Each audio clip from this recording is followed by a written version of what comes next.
My phone wouldn't stop ringing. 12 missed calls in the last hour.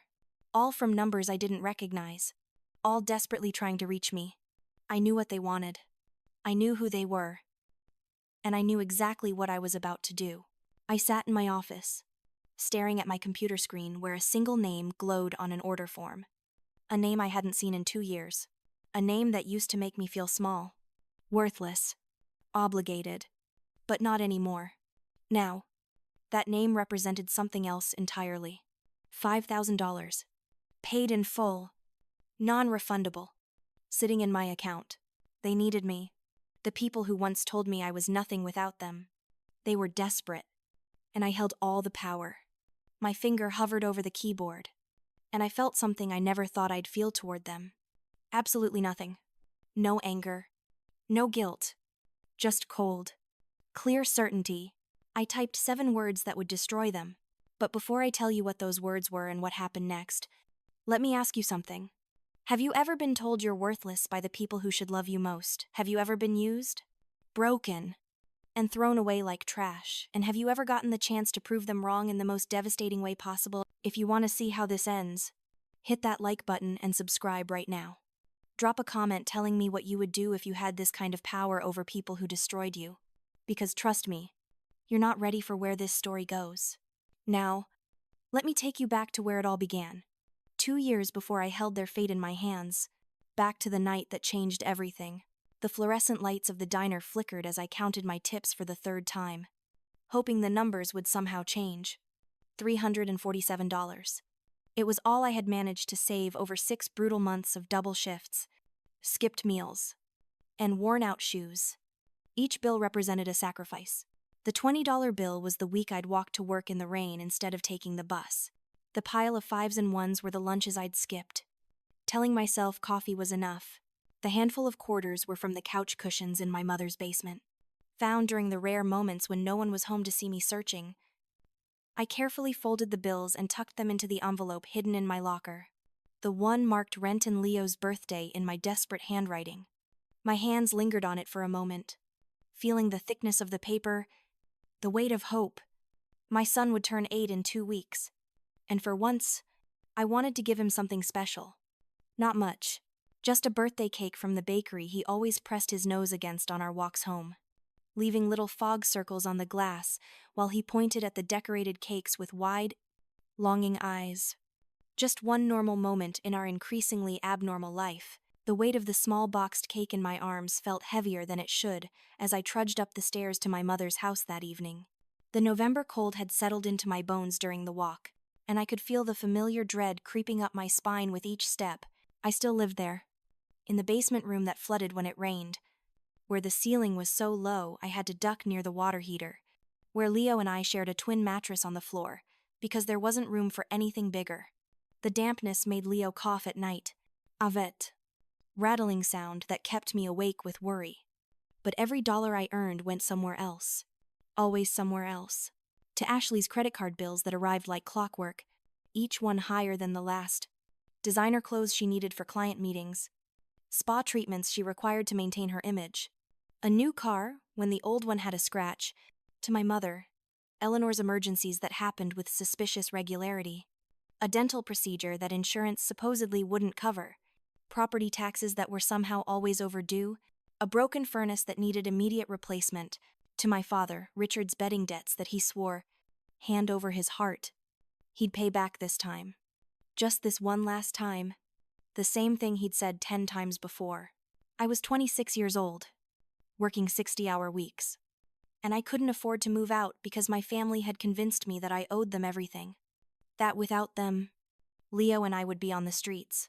That the roof over our heads, even if it was a moldy basement, was more than I deserved.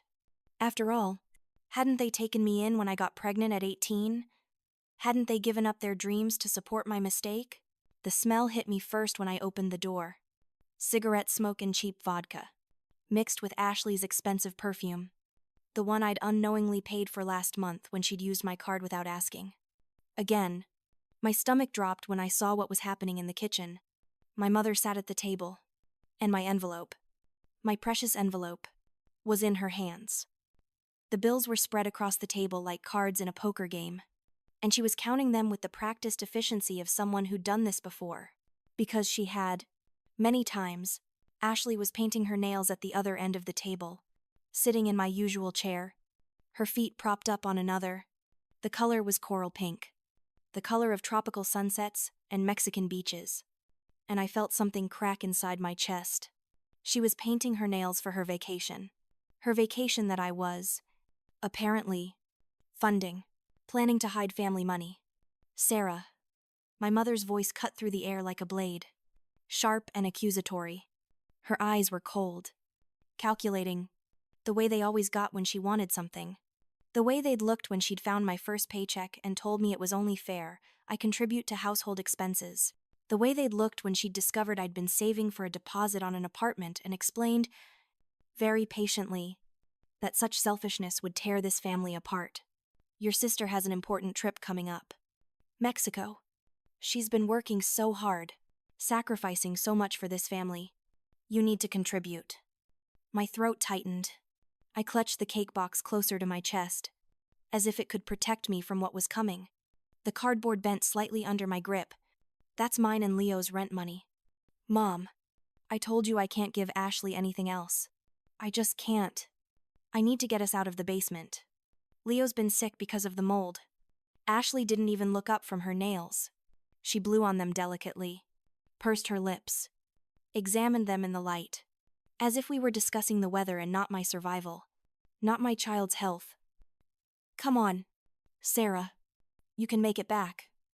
You always do. Her voice was light, almost playful, as if this were a game. I need a proper vacation after everything I've done for this family. Or have you forgotten who helped Mom take care of you when you got knocked up? Who gave up her college fund so there'd be money for your doctor visits? The shame washed over me like it always did. Practiced and efficient after 8 years of repetition. They knew exactly which buttons to press, which old wounds to poke until they bled fresh. Yes, I'd gotten pregnant at 18. Yes, Leo's father, Marcus, had disappeared the moment I told him, leaving me with nothing but a positive test and a shattered future. Yes, my mother had let me stay, but I'd paid for that generosity 1,000 times over in cash and degradation and small deaths of dignity.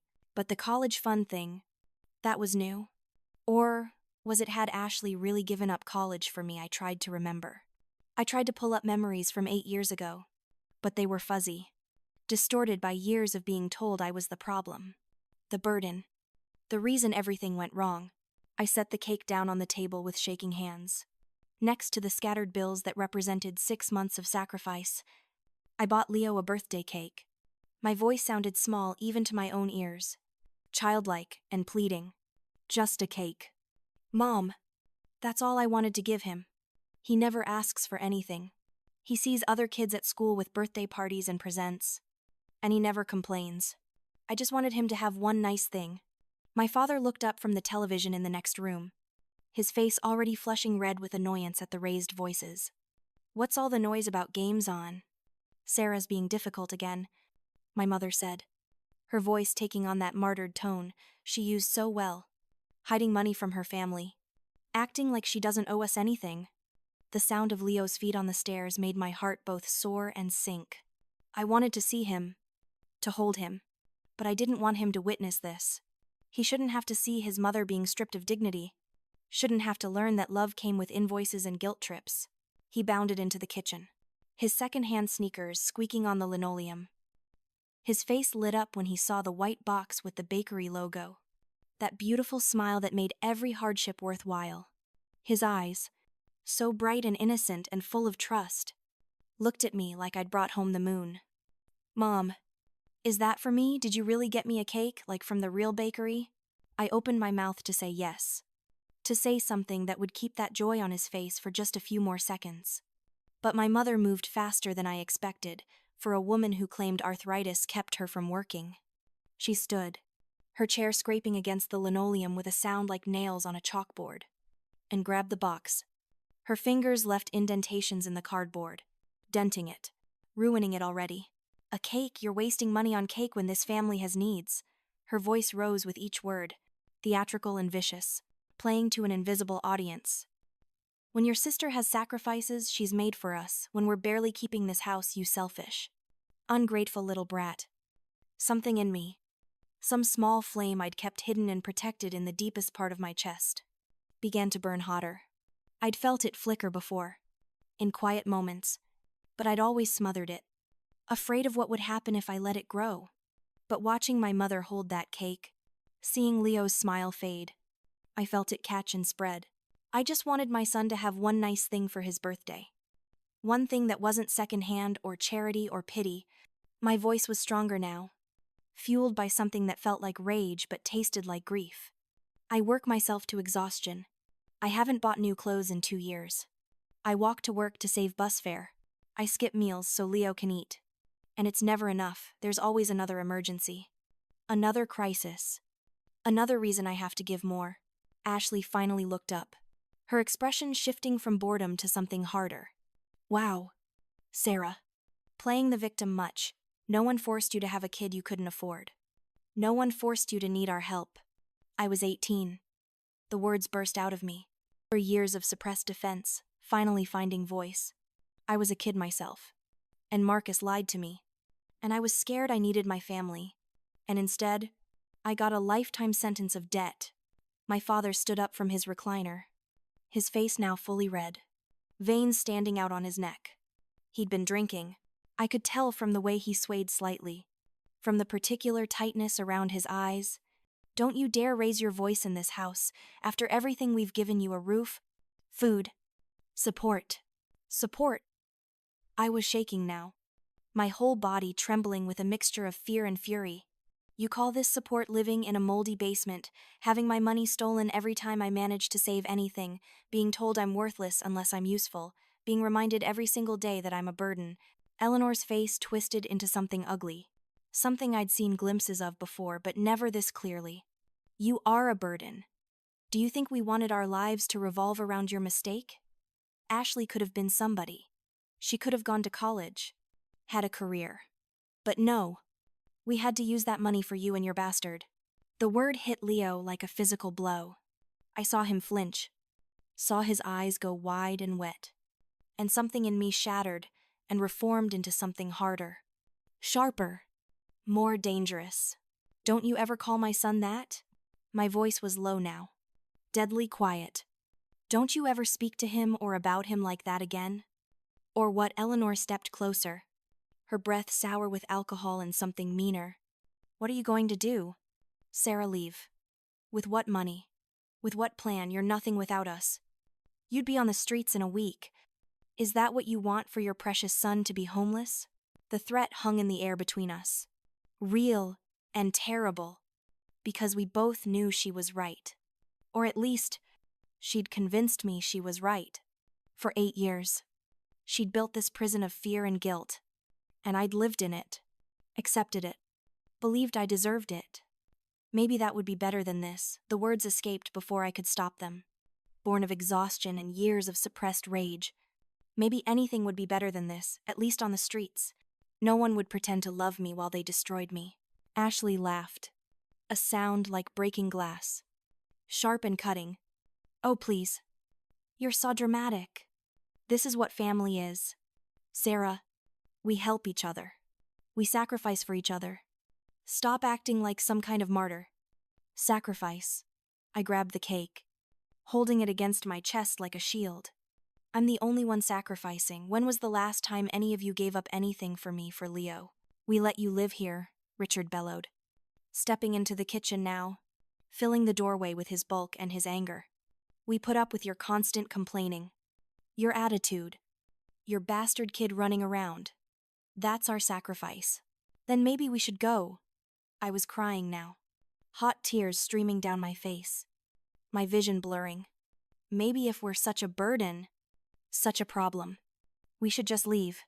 I turned toward the door, toward freedom, toward anything but this toxic pit that had been swallowing me whole for 8 years. Leo grabbed my hand, his small fingers cold and trembling, and I felt his trust in me. His belief that his mother would protect him, would make things okay. That's when Eleanor lunged. I didn't see it coming. 8 years of arguments, and she'd never raised a hand to me before. Threats. Yes. Psychological torture. Absolutely. But never physical violence, so I wasn't prepared when her fist connected with my face. The sound came first. A sickening crack that seemed to echo in the sudden silence. Avet. Crunching noise that I felt in my teeth. In my brain. In my soul. Then the pain. White hot and overwhelming, radiating from my nose through my entire skull like lightning. I felt cartilage give way. Felt something fundamental break. And then I was falling backward. My head cracking against the refrigerator with another brutal thump. The cake flew from my hands, arcing through the air in slow motion. The box burst open, and I watched, almost disconnected from my own body, as the white cake with its careful decoration exploded against the floor. Frosting splattered across the linoleum in abstract patterns, vanilla and buttercream and shattered dreams, pieces of cake scattered like snow. Or ash. Or the fragments of something that could never be put back together. Leo screamed. A sound I'd never heard from him before. Pure terror that cut through my daze and the ringing in my ears. His small voice crying "Mommy, Mommy" over and over again. Each repetition. A knife in my chest. I touched my face, and my hand came away red. Blood poured from my nose. Hot and thick. Dripping onto my uniform. Onto the floor. Mixing with the white frosting until I couldn't tell where cake ended, and I began. Through my blurred vision, swimming with tears and shock and pain, I saw my mother standing over me. Her chest was heaving. Her hair was wild, and her face was twisted into something I didn't recognize. Something cruel and satisfied and vicious. "See what you made me do." Her voice was shaking, but not with remorse. With righteousness. With justified anger. With the conviction of someone who truly believed she was the victim here. "You think you can just leave. You think you're something without me after everything I've sacrificed, everything I've given up. You owe me. You owe me your life. You owe me everything, and you're nothing. Do you hear me? Nothing without me?" My father grabbed my arm, his grip bruising, yanking me partially upright, even as I swayed and choked on my own blood. "Stop causing drama. Sarah, you always make everything worse. This is why nobody can stand you, always pushing. Always complaining. Never grateful." Ashley's voice drifted from somewhere behind me, and there was something in her tone that made everything worse. Not anger? Not concern. Boredom. "God, you guys are so dramatic. Sarah, just apologize, so we can all move on. You're getting blood on the floor." I tried to focus, but everything was spinning. The pain in my face was nauseating, throbbing in time with my heartbeat. I could taste blood in my mouth, metallic and warm. I could feel it running down my throat, choking me. But through all of that, through the shock and the agony, I heard Leo. He was sobbing now, not screaming anymore, just crying in that heartbroken way that children cry when their world has shattered. "Mommy, please, please stop. I don't need a cake. I don't need anything. Just please stop fighting." But I wasn't looking at him. Not yet. I was looking at my mother. And through the blood and the tears, I saw something on her hand. Her wedding ring. The one with the small diamond she was so proud of. The one she never took off. There was blood on it. My blood. And something else. A tiny smear of something on the prongs. I turned to look at Leo. And my heart stopped. There was a small cut on his cheek, barely bleeding, but red and angry against his pale skin. Right where he'd been standing next to me. Right where Eleanor's ring would have caught him when she swung. She hadn't just hit me. Her ring had hit my son. Everything went very quiet in my head. The pain receded. The fear vanished. The years of conditioning. Of being told I was worthless. Of believing I deserved this treatment. All of it just evaporated. In its place was something cold and clear and absolutely certain. I pushed myself fully upright, one hand covering my nose to stem the bleeding, the other reaching for Leo. The room spun, but my mind had never been clearer. Through the pain and the blood, I felt something shift inside me, something fundamental and irreversible. I looked at my mother, at this woman who had given me life, and then spent 26 years taking it back piece by piece. And I felt nothing but cold determination. "Come on. Baby. My voice came out thick and strange through my broken nose. But steady. So steady. Steadier than it had ever been in this house. We're leaving. Leo's arms wrapped around my leg, and I felt his small body shaking. I put my hand on his head, feeling his soft hair, his fragile skull. This child I'd failed to protect from the people who should have loved him. You'll come crawling back. Eleanor's voice followed us as I took Leo's hand and walked toward the door. You're nothing without me. You hear me? Nothing. You can't survive without us. You'll be back here within a week. Begging. Give her a few hours, Ashley added, her voice carrying that particular smugness that comes from never having been truly tested. She'll realize how good she has it here. She always does. My father just grunted and went back to his game, as if a woman and child fleeing his home bleeding was less interesting than a football score. I didn't answer any of them. I didn't look back.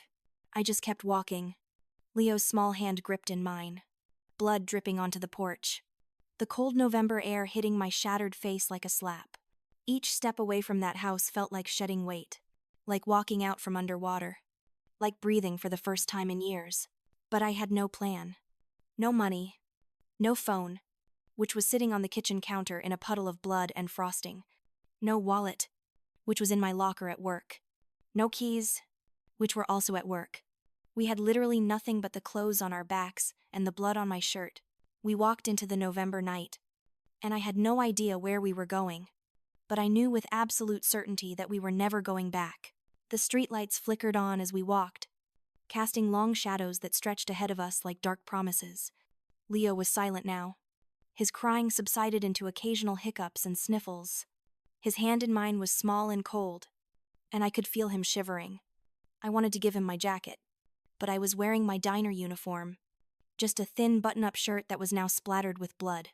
Mommy, where are we going? His voice was so small, so lost. I don't know yet. Baby.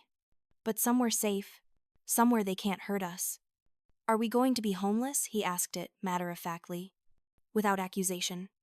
And that broke my heart more than anything else that had happened tonight. I won't let that happen. I didn't know if it was a promise I could keep, but I made it anyway. I promise you, Leo, I will figure this out. We walked for what felt like hours but was probably only 45 minutes. My face had stopped bleeding, but the pain had intensified. A throbbing agony that made my eyes water and my stomach turn. I knew my nose was broken. I could feel it, crooked under my hand, swelling rapidly. Tomorrow I'd have black eyes. Tomorrow I'd look like a victim. Tomorrow I'd look like what I was. The diner came into view like a beacon, its neon sign flickering, open 24 hours in red and blue. It was closed. It was past midnight, but I knew George was probably still there.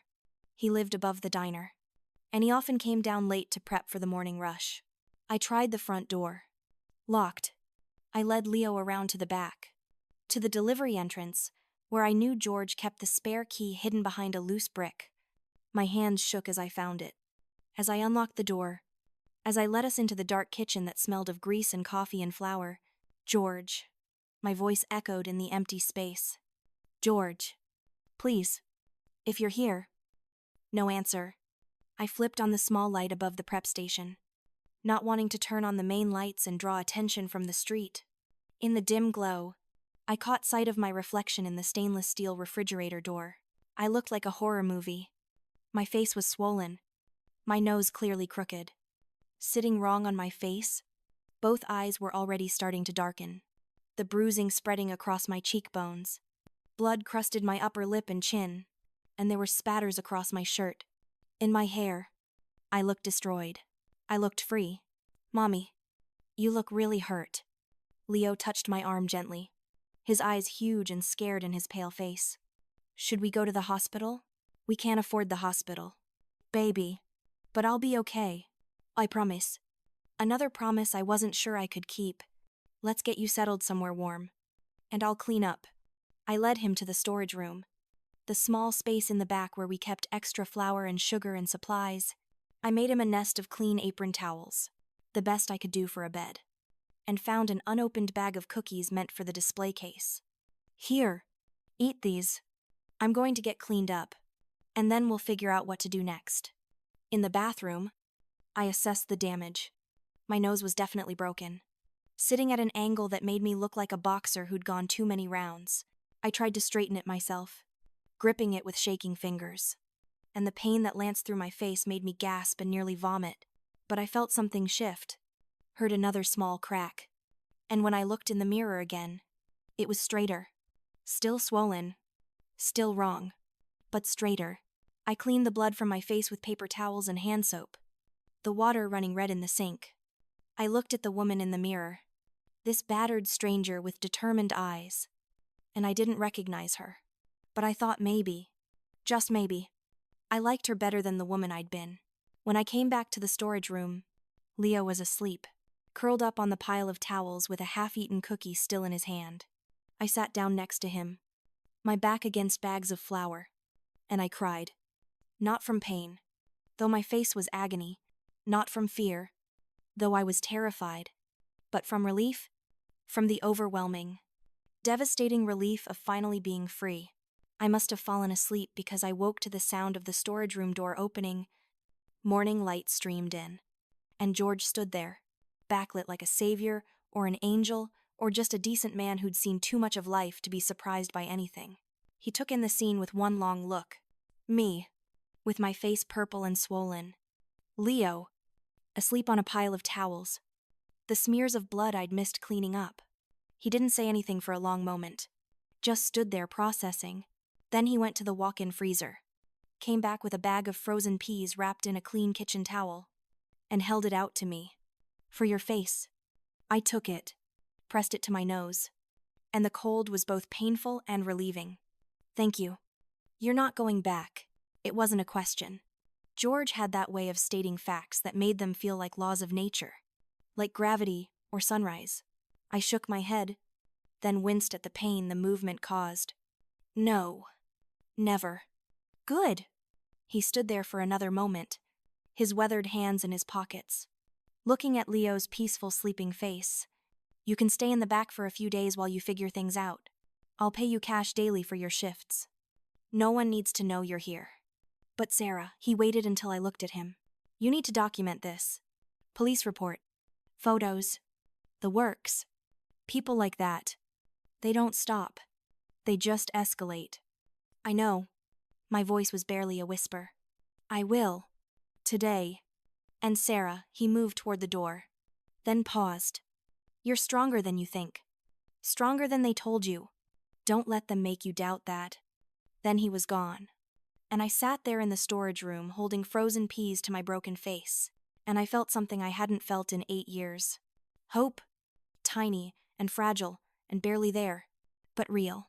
Leo stirred and opened his eyes. For a moment, he looked confused.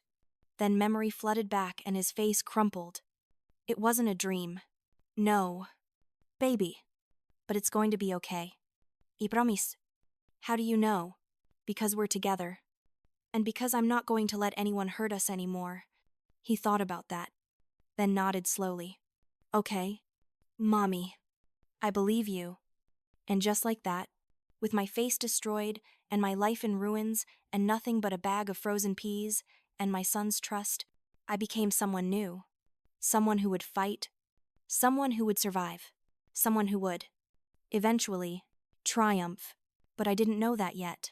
All I knew was that George opened the diner at 6, and customers started coming in. And I worked my shift with a face that made people gasp and whisper. I didn't hide it. I didn't make excuses. When people asked, I said simply, family dispute.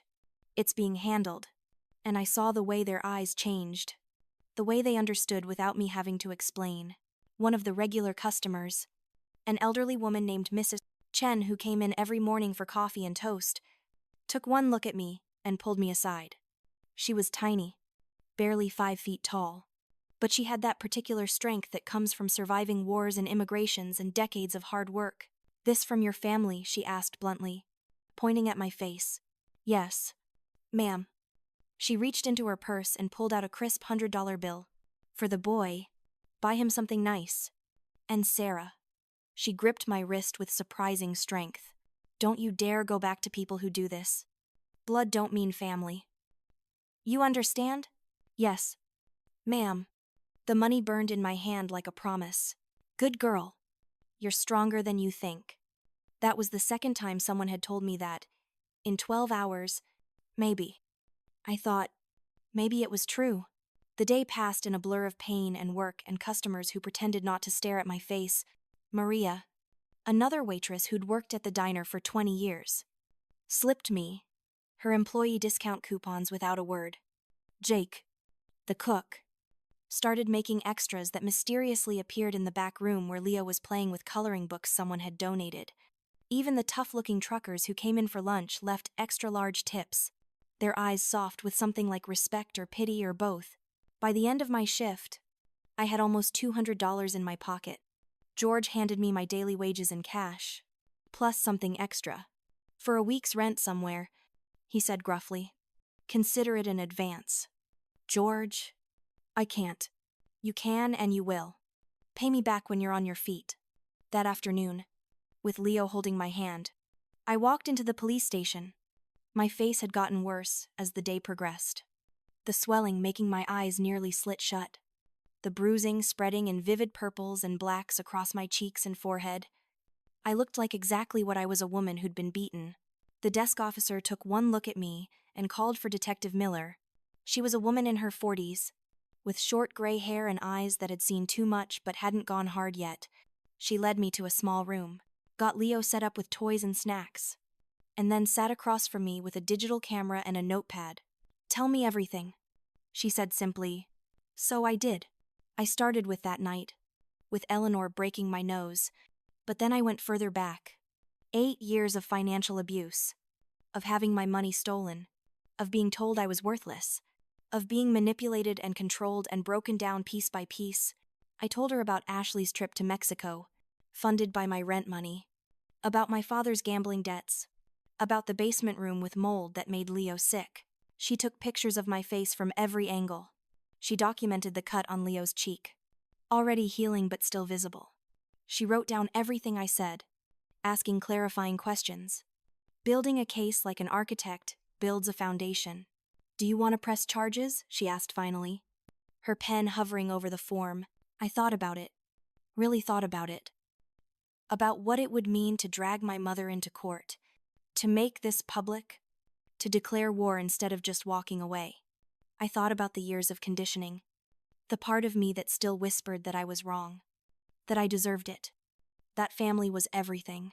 Then I thought about Leo's scraped cheek, about the way my nose sat crooked on my face, about the 8 years of bleeding myself dry for people who saw me as an ATM with emotions they could exploit. Not yet, I said slowly, carefully. I want this documented. I want it on record, so that if they try to claim I'm lying, if they try to rewrite history, there's proof. But I'm not ready to press charges. I just want to be free of them. Detective Miller nodded, understanding in a way that made me think she'd seen this before. Okay, but Sarah, if they come near you or your son again, if they threaten you, if anything else happens, you call me immediately. She handed me her card, her personal cell number written on the back. And when you are ready to press charges, we'll be here. I took the card and put it in my pocket, where it sat next to Mrs. Le Chen's $100 bill. 2 pieces of power. 2 lifelines. 2 promises that I wasn't alone. There's something else you should know, Detective Miller said as we stood to leave. This kind of abuse, it tends to escalate. They're going to try to get you back. They'll use guilt. They'll use threats. They'll use anything they can think of. They'll tell you it's your fault, that you're abandoning the family, that you're being selfish. Don't listen. What they did to you was wrong. Full stop. No qualifications, no exceptions. Wrong. I know. And I did. For the first time in 8 years, I really, truly knew it. That night, I found a small apartment. It was in a rough neighborhood, the kind where you didn't walk alone after dark, where sirens were a lullaby you learned to sleep through. The landlord, a tired-looking man in his 60s, I took one look at my face and offered me the place for weekly rent. Cash. No credit check. No first-last security. Just a handshake and a key and an address where my mother didn't know to find us. It was one room with a tiny bathroom and a hot plate instead of a stove. The wallpaper was peeling, and there were stains on the carpet I didn't want to identify. The windows didn't lock properly, and the heat was inconsistent at best. But it was ours. Mine and Leo's. No one could take it away because we'd paid for it. No one could use it as leverage to control us. Leo walked around the tiny space, like it was a palace. We have our own place. Mommy, we really do. We really do. Baby. I sat on the floor because we didn't have furniture. And I cried again. But this time it was different. This time it was cathartic. Cleansing. Like lancing a wound to let the poison out. We spent that first night in our new home wrapped in blankets George had given us, eating Chinese takeout from the place next door that Leo declared was the best food ever. We didn't have a TV or toys or anything but each other. But Leo fell asleep with a smile on his face, and I sat watching him, this beautiful child who'd never once blamed me for any of this. And I made new promises. I would succeed. I would build something. I would show him that we could make it without toxicity, without abuse, without people who claimed to love us while they bled us dry. I would teach him what real family looked like, even if it was just the two of us. The next morning, my phone rang. I'd gotten a new prepaid phone with some of the tip money, and I'd only given the number to George and Detective Miller. So when it rang, I answered without thinking. Sarah. My mother's voice was tight, strained, trying for something like concern but landing closer to accusation. Sarah, we need to talk. How did you get this number? That doesn't matter. What matters is that you're out there making a spectacle of yourself. People are talking. They're asking questions about your face, and you're making this family look bad. The laugh that came out of me was sharp and bitter. I'm making the family look bad. Not the fact that you broke my nose. Don't be dramatic. It was an accident. You fell? You know how clumsy you are. I didn't fall. Mom! You punched me in the face. That's not how I remember it. And if you keep spreading lies, you're going to force me to take action. Legal action. Slander is a crime. Sarah. I was silent for a long moment, processing the audacity. She'd rewritten history in her head already, convinced herself of her own innocence. And now she was threatening me for telling the truth. Don't call this number again, I said quietly. You can't just cut us off. We're your family. We've sacrificed everything for you. What have you sacrificed? Mom, really? Because from where I'm standing, I'm the only one who's ever given up anything. I gave up my life for you, my dreams, my freedom, and this is how you repay me. By leaving, by protecting my son. Yes. Mom. This is how I repay abuse. I leave. You're nothing without us, her voice rose, shrill and desperate. You'll come crawling back, you'll see. You can't make it on your own. Goodbye. Mom. I ended the call and blocked the number. Then I blocked Ashley's number when she tried to call 5 minutes later. Then my father's. One by one. I cut the strings they'd used to control me like a puppet, and each severed connection felt like freedom. But they didn't stop. Over the next few weeks, they tried everything. Letters left at the diner, messages through old acquaintances. My mother even showed up at the diner once, causing a scene that ended with George threatening to call the police and her retreating with promises that I'd regret this. Ashley tried a different approach. She sent a text from a friend's phone. I know you're mad, but Mom's really sick. She's in the hospital. She's asking for you. Please. She needs her daughter. I called Detective Miller. Can you verify if Eleanor Martinez is actually in the hospital? She called back 30 minutes later. No hospital in the area has any patient by that name. It's a manipulation tactic. Block that number and don't respond. So I did. The weeks turned into months. And slowly, painfully, we built a life. I worked every shift George would give me. And he started teaching me more than just waitressing. He showed me the business side. How to manage inventory. How to negotiate with suppliers. How to read customer patterns and adjust menu items. He showed me his recipes, the ones that had kept his diner running for 30 years. But it was the baking that caught my attention. There was something about it. Something almost magical. You took simple ingredients, flour, sugar, eggs, butter, and you transformed them into something that brought joy. Something that couldn't be taken away or ruined or used as a weapon. I started practicing during slow hours. Cookies first. Simple chocolate chip that I'd make and give to customers for free, just to see their faces light up. Then muffins, experimenting with flavors. Learning the science of rising and browning and moisture. Then cakes. The first cake I made was chocolate. Simple and unpretentious. I'd looked up a recipe online at the library and memorized it, buying ingredients bit by bit as I could afford them. I made it in the diner kitchen after closing, while George cleaned the front and Leo did homework at a corner booth. When it came out of the oven, golden and fragrant, I felt something I hadn't felt in years. Pride. Not in surviving, but in creating. George tried a slice and his eyes widened. "Sarah, this is incredible. You have a gift. It's just a cake." "No?" He cut another slice, studying it like an art piece. "This is more than a cake. There's something in it. Heart, maybe. Or hope. But it's special. You should sell these." The idea seemed impossible at first. Me, starting a business with no money, no connections, no experience. But wasn't that what I'd already done? Hadn't I already left with nothing and built something? A home? A life? A future for Leo? I started small. I baked cakes at night and sold them to diner customers. Word spread faster than I expected. The woman who'd been beaten but didn't break, who made cakes that tasted like dreams and second chances. People started placing orders. A birthday cake here. An anniversary cake there. Nothing big, but steady. I saved every penny. Not just the cake money, but everything else too. I walked to work in the rain and snow and heat. I bought day-old bread and clearance vegetables. I wore the same 3 outfits in rotation until they were practically transparent. Leo never complained.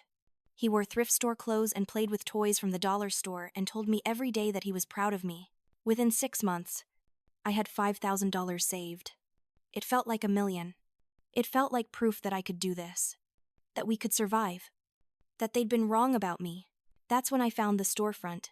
It was tiny. Barely 300 square feet.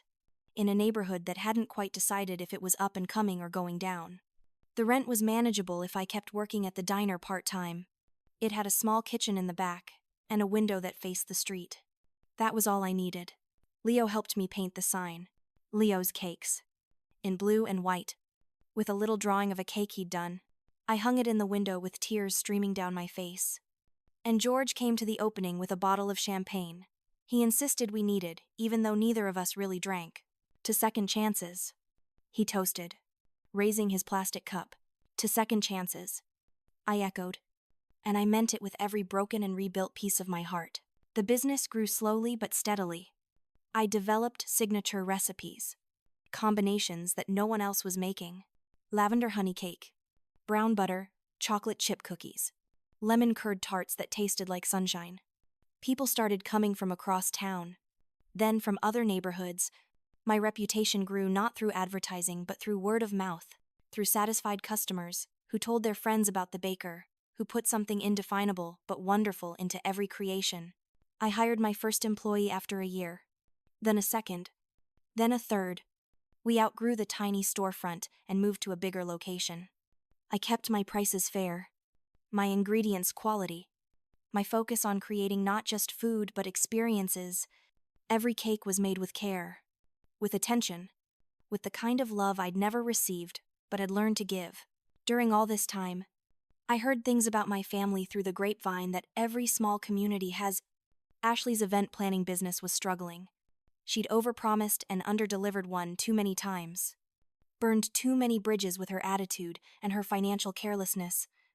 My mother's reputation was suffering as people learned about what had happened. The police report had become semi-public knowledge, and people remembered who they could trust, who they wanted to do business with. They tried to contact me periodically. Letters. Phone calls from new numbers. Even showing up at the bakery once. Though I'd hired security by then who escorted them out before they could cause a scene.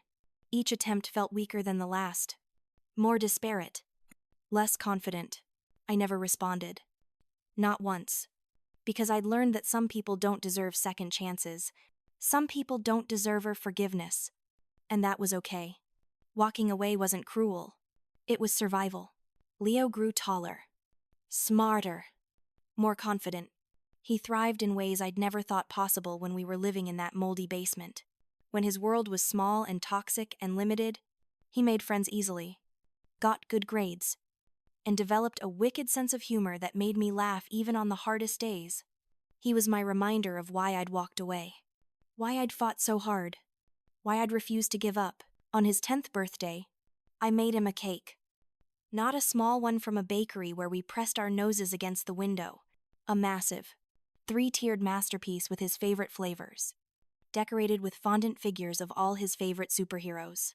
We had a party at the bakery with his friends and their parents, with George and Maria and Jake, with all the people who'd become our chosen family. Leo stood in front of that cake with wonder in his eyes, and he turned to me with tears streaming down his face. "Mom, this is the best birthday ever. Thank you for everything." I hugged him tight, this boy who'd been through hell with me and come out stronger, and I whispered, "Thank you for believing in me, baby, for never giving up." That night, after the party was over and Leo was asleep in our apartment, a real apartment, in a good neighborhood, with 2 bedrooms and windows that locked properly, I sat at my kitchen table and thought about the woman I'd been 2 years ago, broken, bleeding, convinced she was worthless. And I thought about the woman I'd become, successful, strong, surrounded by people who loved her genuinely and not for what she could give them. The revenge I'd fantasized about, the dramatic confrontations, the public humiliation of my mother and sister. None of that had been necessary. I'd simply lived well. I'd built something beautiful. I'd created a life that mattered. And that was more devastating to them than anything else I could have done. But then, 2 weeks before Leo's 11th birthday, something unexpected happened. My bakery phone rang with a number I didn't recognize. "Hello, this is Leo's Cakes. Sara speaking. Ms. Martinez. This is Jordan from Elite Events Company. I'm so sorry to bother you, but we've had a terrible situation. Our regular caterer just canceled on us food poisoning outbreak in their kitchen, and we have a major corporate event in 3 days.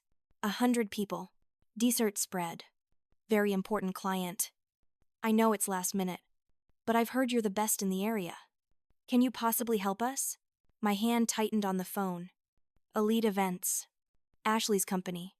The one my mother helped fund with money she'd squeezed from everyone she knew, including me for 8 years. "Can you give me the details?" I kept my voice professional. "Neutral." She rattled off the requirements. An assortment of cakes, cookies, and pastries. Delivery to a downtown office building. All the little details of what they needed, when they needed it, how many people it needed to serve, and then the owner, Ashley Martinez, will be overseeing everything personally. This client could make or break us. Honestly, we're desperate. I was quiet for a long moment, my mind racing through possibilities, through implications, through the cosmic irony of this situation. "Ms. Martinez, are you still there?" "Yes, I'm here. I can do it." My voice was steady. "Professional? My rate for a rush order of this size is $5,000, and I require full payment up front. The payment is non-refundable regardless of circumstances." There was a pause. "That's kite high. That's my rate for rush orders with this short notice. I have other commitments I'd have to rearrange to accommodate you." I let the silence stretch. "If that doesn't work for you, I completely understand. Can I call you back within the hour?" "Of course." I hung up and sat staring at my phone. This was it. This was the universe handing me an opportunity wrapped in irony and tied with a bow. They needed me. The people who'd told me I was worthless, who'd stolen from me, who'd broken my nose and scraped my son's cheek and convinced me I owed them everything. They needed me. I called Detective Miller. I need advice. I explained the situation, and she was quiet for a moment. "Then what do you want to do?" "Sarah, I don't know. Part of me wants to refuse, to just say no and be done with it. But part of me wants something else. Revenge. Justice." The word felt important, different from revenge somehow. Is it wrong that I want them to understand what they lost, what they threw away? No, but be smart about it. Whatever you do, Make sure it's legal, ethical, and something you can live with. I thought about it for the rest of that hour. About the woman I'd been, bleeding on her mother's kitchen floor. About the woman I'd become, a successful business owner with a thriving bakery and a happy son. About what I wanted this to mean. When Jordan called back, I answered on the first ring. Ms. Martinez, we'd like to proceed with the order. We can process the payment today. Excellent. I'll send over a contract. Please review it carefully and have someone authorized to sign it. Return it to me with the payment. I crafted that contract with more care than I'd ever crafted anything. Even my best cakes. Every term was specific, clear, legally binding. Full payment required before work begins. No refunds under any circumstances. All communication through official business channels only. Delivery time and location specified exactly. Any changes to the order must be requested in writing, at least 24 hours in advance. I even included a clause about client behavior. Any hostile, disrespectful, or inappropriate conduct from the client would result in immediate termination of service with no refund. I sent it over and waited. The payment came through within 3 hours. $5,000. Sitting in my business account. Money from Ashley, from my mother, from the business they'd built on manipulation and using other people. Money they were now paying me to provide a service they desperately needed. I confirmed receipt of the payment and sent a professional thank you email confirming the order details. Then I didn't touch it for 3 days. I didn't buy ingredients. I didn't start baking. I didn't do any prep work at all. I simply went about my regular business, filling my usual orders, helping my regular customers, living my normal life. My employees asked about the big rush order. Aren't you worried about timing? Maria asked. 3 days isn't much notice for a 100-person spread. I'm handling it, I said calmly. Don't worry. On the morning of the second day, Ashley called. Not through the business, but from her personal phone to my bakery line. Sarah. Her voice was strained, trying for professional but landing on desperate. I just wanted to personally thank you for taking this order. It means so much to us. To the company. You're welcome. Was there something else? I wanted to make sure everything was on track. You know, given the timeline, everything is proceeding according to the contract. Right. Good. That's good. A pause. Sarah, I know things have been difficult between us, between you and Mom, but I've always believed that you were talented, that you could make something of yourself. I'm glad to see I was right. The rewriting of history was so blatant, so shameless, that I almost laughed. Ashley, unless you're calling to modify the order, which would require written notification per the contract, I need to get back to work. No modifications. I'll see you at the delivery. The contract specifies delivery to the location. There's no need for you to be present. But I want to personally thank you. That won't be necessary. Was there anything else? She hung up without responding, and I felt a small smile curve my lips. On the morning of the third day, 2 hours before the event was supposed to start, my mother called the bakery. My new employee, a college student named Marcus, who didn't know my history, answered. Leo's Cakes. This is Marcus. I need to speak to Sarah Martinez immediately. This is her mother, Eleanor Martinez. And it's an emergency. Marcus put her on hold and came to find me. There's someone on the phone claiming to be your mother. She says it's an emergency. Tell her I'm unavailable and take a message. She's pretty insistent. I'm sure she is. Take a message. He went back, and I heard his patient voice explaining that I wasn't available. Then I heard my mother's voice rising, shrill and demanding, threatening to come down here, insisting that I talk to her right now. Marcus came back looking uncomfortable. She's, pretty upset. She says she needs to talk to you about an order for her daughter's company. Something about elite events. Now I took the phone. Mom. Sarah, finally listen. About this order for Ashley's company. Is there a problem with the order? No. No problem. I just wanted to make sure you understood how important this is. How much this client means to Ashley's business. We're all counting on you. The order was placed. The contract was signed.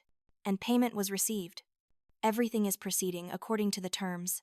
But Sarah, honey, I was thinking maybe you could give us some family discount. Maybe refund part of the payment. We're struggling financially. And Ashley really needs this to go well. And $5,000 is so much money.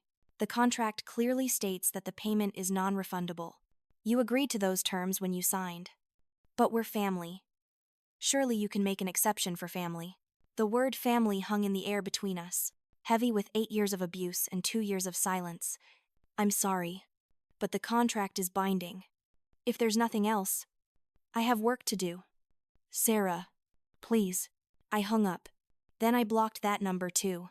30 minutes before the event was supposed to start, I called Jordan at Elite Events. Hi, Jordan. This is Sarah Martinez from Leo's Cakes. Oh, thank God, I was just about to call you. What time will you be arriving with the desserts? Actually, that's why I'm calling. I'm afraid I need to cancel the order. Silence. Then what? You can't cancel. The event starts in 30 minutes. I reviewed the contract this morning and discovered a policy violation in the initial order request. Unfortunately, this necessitates cancellation per the terms agreed upon. What policy violation? We followed all your instructions. I'm not at liberty to discuss the specifics. But the contract clearly states that payment is non-refundable. You can review Section 3, Subsection B if you'd like clarification.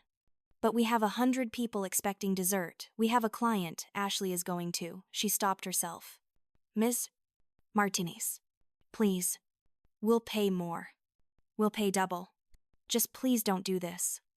I'm afraid the cancellation is final. I wish you the best in finding an alternative solution. There is no alternative. Nothing is open.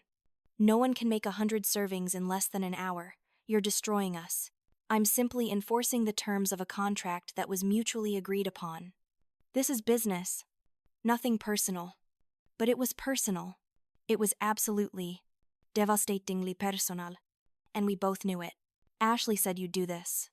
Jordan said, her voice breaking. She said you'd sabotage her.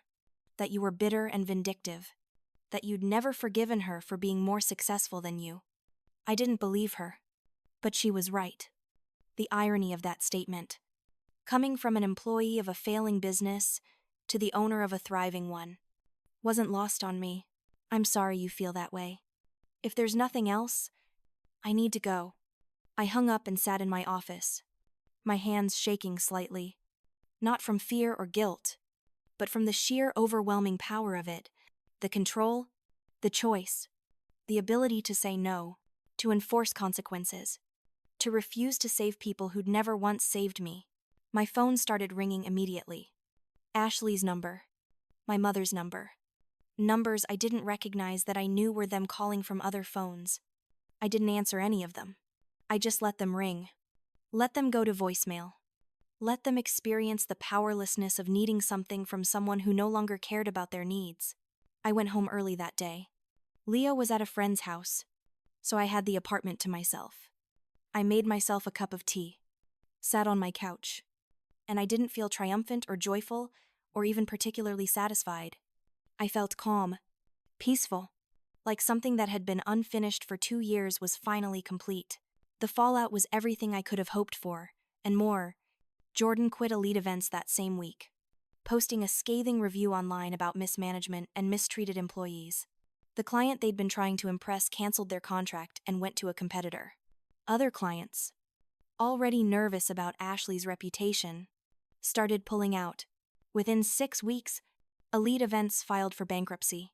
Ashley tried to blame me publicly, posting on social media about how I'd sabotaged her business, how I was bitter and vindictive, how I'd destroyed her out of jealousy. But by then, my bakery had a reputation that spoke for itself. People rallied to my defense without me having to say a word, sharing stories of my kindness, my quality, my integrity. The truth came out slowly but thoroughly. People started asking questions about why Ashley's sister would sabotage her. The police report became public knowledge, not through any action of mine, but through gossip and connections and the way small communities work. People remembered seeing me with my broken face 2 years ago. They remembered Eleanor's reputation, Richard's gambling, Ashley's entitlement, My mother tried to sue me for breach of contract.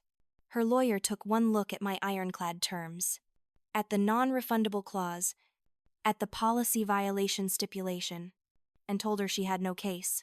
She tried to claim emotional distress, but Detective Miller's documentation of the abuse made that laughable. They tried to smear my reputation, but I'd built something too solid, too good, too real for their lies to stick. People knew me. They'd watched me build my business with integrity and heart. They'd seen how I treated employees, customers, everyone I encountered. Their words bounced off the armor I'd built from success and self-respect. Within 6 months of the canceled order, my mother and Ashley's lives had completely unraveled. Ashley was working retail, bitter and broke. My mother's health declined from the stress, and she couldn't afford good care because of all the debt she'd accumulated trying to maintain appearances. My father finally left her, unable to handle the consequences of their actions catching up with them. But I didn't watch their downfall with glee or satisfaction. I simply didn't watch it at all. I was too busy building my empire, growing my business, raising my son, living my life. They became strangers, people I'd once known in another life, and I wished them nothing because they'd earned nothing from me. 3 months after the canceled order, something wonderful happened. David Chen walked into my bakery. He was distinguished, successful, with eyes that saw more than most people bothered to look for. He ordered a slice of my signature chocolate cake, the one I'd perfected over countless nights, the one that had started as an attempt to recreate what had been destroyed on the worst night of my old life. He took one bite, closed his eyes, and when he opened them, there was something like wonder there. "This is extraordinary," he said. "There's a story in this flavor, something deeper than just ingredients." I smiled. Every cake has a story. "Mr. Chen, David, please." He extended his hand. "I own a chain of upscale bakeries across the West Coast. I've been looking for a partner, someone with real talent and authentic passion, someone who understands that baking isn't just about food. It's about creating experiences. I'd like to talk to you about expanding your brand." My heart raced, but I kept my voice steady. I'd be interested in hearing more. We talked for hours. About his vision, my dreams, the possibilities of what we could build together. He saw potential I'd been afraid to see in myself, success I'd barely allowed myself to imagine. He offered me partnership, resources, mentorship, belief. It took me 3 days to say yes.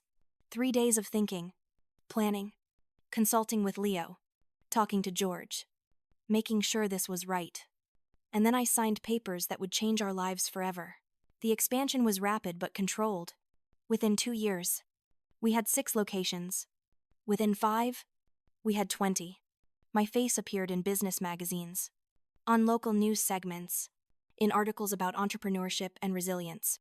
I was invited to speak at conferences, to share my story, to inspire others who'd come from nothing. I never mentioned my family in these talks. I never used my trauma as marketing. I simply told the story of a single mother who'd started with nothing and built something beautiful through hard work, integrity, and the refusal to give up. That was enough. Leo grew into a confident, kind, brilliant young man. He knew our story. I knew where we'd come from, but he also knew where we'd arrived. He understood that family wasn't just blood, that love wasn't obligation, that sometimes the greatest gift you could give yourself was the permission to walk away from people who hurt you. He thrived in ways I'd never imagined possible when we were in that moldy basement. When his world was small and toxic and limited, he made friends, excelled in school, developed a sharp wit and a generous heart. He was my constant reminder of why I'd fought, why I'd walked away, why I'd refused to go back. Meanwhile, my mother and Ashley faded into irrelevance. I heard updates occasionally, always secondhand, always distant. They'd moved to a cheaper apartment in a bad neighborhood. Ashley had multiple jobs trying to make ends meet. My mother's health continued to decline, and she couldn't afford treatment. My father had moved to another state, leaving them to face the consequences alone. I felt nothing about their struggles. Not satisfaction, not pity, not even curiosity. Just nothing. They were strangers who'd once hurt me. and I'd moved so far beyond them that their current situation was irrelevant to my life. 3 years after David and I formed our partnership, on Leo's 14th birthday, we stood in front of our flagship store in the expensive downtown shopping district. The line of customers stretched around the block. A news crew was filming a feature about our success. Local politicians wanted photos with me. Everything I'd built, everything I'd fought for, everything I'd dreamed about during those dark nights in the diner storage room, it was all real.